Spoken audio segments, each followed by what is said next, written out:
Bismillahirrahmanirrahim. Assalamualaikum warahmatullahi wabarakatuh. Alhamdulillah. Alhamdulillahirabbil alamin. Nahmaduhu wa nasta'inuhu wa nastaghfiruh. Wa na'udzu billahi min syururi anfusina wa min sayyiati a'malina. May yahdihillahu fala mudilla lahu wa may yudlilhu fala hadiyalah. Asyhadu an la ilaha illallah wa asyhadu anna Muhammadan abduhu wa rasuluh. Allahumma salli ala Muhammad wa ala ali Muhammad wa ba'd. Wa ya ibadallah, ittaqullaha mastata'tum wasma'u wa ati'u la'allakum turhamun. Ittaqullaha bittiba'i awamirih wajtinabi nawahi. Alhamdulillah, saudara-saudari yang dimuliakan oleh Allah Subhanahu wa taala. Pada kesempatan kali ini, marilah kita sebelumnya meningkatkan iman dan takwa kita kepada Allah. Kita jadikan diri kita orang yang semata-mata bertakwa kepada Allah. Dengan itu, kita akan berhati-hati dalam beramal, berhati-hati dalam menjalankan segala aktivitas yang kita lakukan. Maka saudara-saudaraku semuanya, tatkala orang sudah bertakwa kepada Allah, maka dia tidak akan pernah menerjang aturan-aturan Allah Subhanahu wa ta'ala. Maka pada kesempatan kali ini, marilah kita membahas soal apa yang akan kita siapkan untuk hari esok. Allah telah berkalam dalam ayatnya dalam surat Al-Hasr. A'udzu billahi minasyaitonir rajim. Ya ayyuhalladzina amanu taqullaha wal tanzur nafsum ma qaddamat lighad.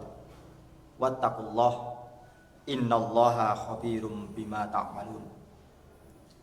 Wa la takunu kalladzina nasullaha fa ansahum anfusahum. Ulaika humul fasiqun. La yastawi ashabun nari wa ashabul jannah.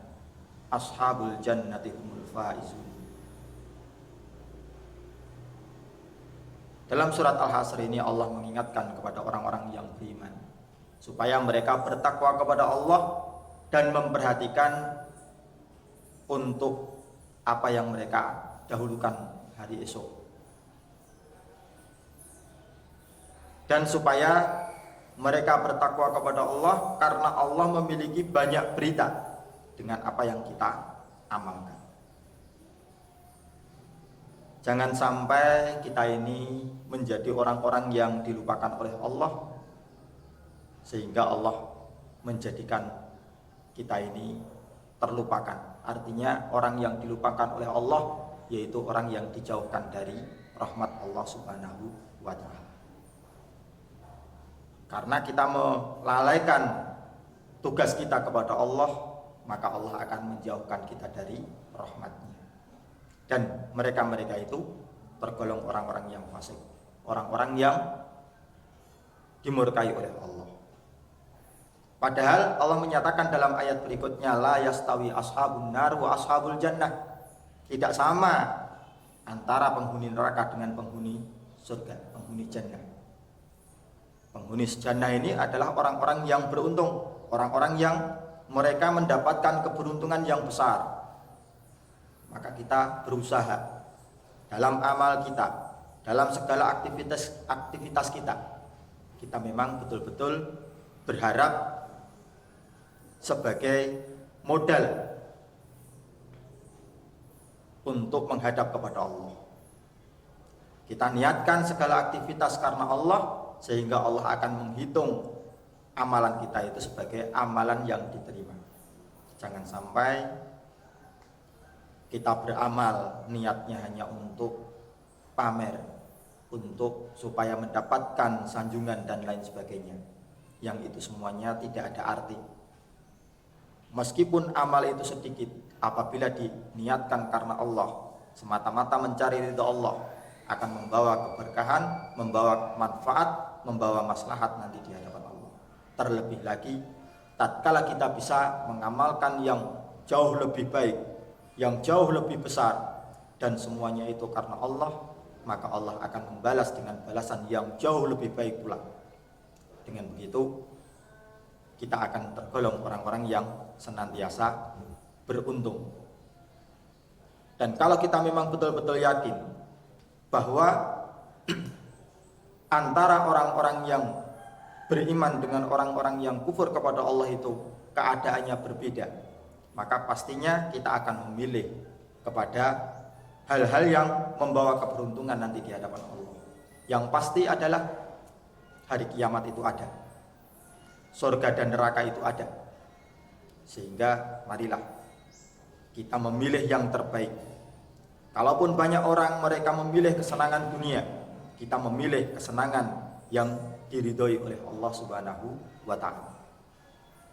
Meskipun kesenangan yang kita lakukan kelihatannya susah, kelihatannya berat, akan tapi itu membawa keridhaan Allah, itulah yang menjadi kesenangan kita. Karena memang di dunia ini kita diperintahkan untuk bersusah payah. Ibarat kata pepatah mengatakan, berakit-rakit ke hulu, berenang-renang ke tepian. Bersusah payah dahulu, baru kemudian bersenang-senang. Pepatah mungkin mengambil kesimpulan dari ayat-ayat Al-Quran, di mana orang ingin bahagia, tentunya mereka harus bersusah payah dahulu. Sebelum mereka meraih kesuksesan, mereka harus bersusah payah untuk mendapatkannya.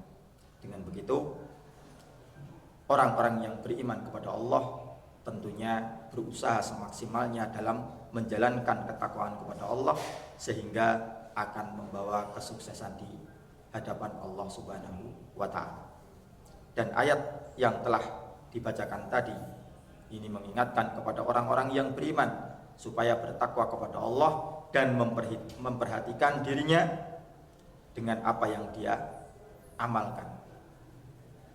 Karena yang dia amalkan pastinya akan dimintai pertanggungjawaban di hadapan Allah. Maka dengan itu marilah kita berhati-hati. Kita berusaha saling mengingatkan satu sama lain. Ketika saudara kita melakukan kesalahan, kita ingatkan. Jangan sampai saudara kita berbuat salah, kita membiarkannya, karena itu kewajiban kita. Ketika mereka melihat kita berbuat salah, tentunya mereka juga akan mengingatkan kita, karena kita saling menjadi saudara. Sebagaimana Allah memerintahkan kepada kita dalam surat Al-Asr, wal asri innal insana lafi khusr illa alladziina amanu wa amilus shalihat wa tawassaw bil haqq wa tawassaw bis sabr. Allah bersumpah dengan waktu yang kebanyakan manusia mereka merugi karena menyia-nyiakan waktu tersebut. Hanya kecuali orang-orang yang mereka beriman kepada Allah, beramal soleh, yang mereka saling mewasiati dalam kesabaran dan kebenaran. Itulah yang harus dijalankan oleh orang-orang yang beriman, saling mengingatkan satu sama lain dalam ketakwaan kepada Allah, dalam beramal soleh, sehingga membawa kebahagiaan nanti di hadapan Allah bersama-sama dengan saudara-saudaranya yang beriman kepada Allah Subhanahu wa ta'ala. Saudara-saudaraku yang dimuliakan Allah Ta'ala, dengan ini marilah kita senantiasa memohon kepada Allah supaya kita diberikan pertolongan. Kita harusnya minta kepada Allah Ta'ala sebagaimana yang disunahkan oleh Rasulullah SAW, yaitu kita diperintah untuk mendoa supaya Allah memberikan pertolongan dalam menjalankan ketakwaan ini.